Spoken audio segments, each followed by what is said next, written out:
আমি আমার মালে হাত মেরেছি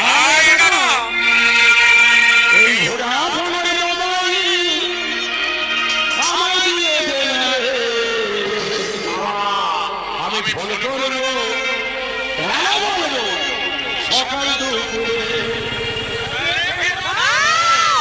আমি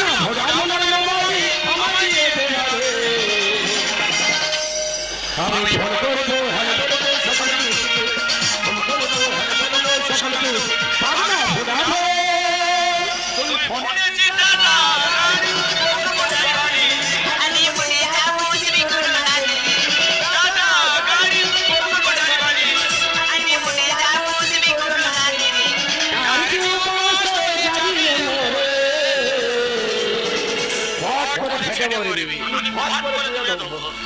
আমি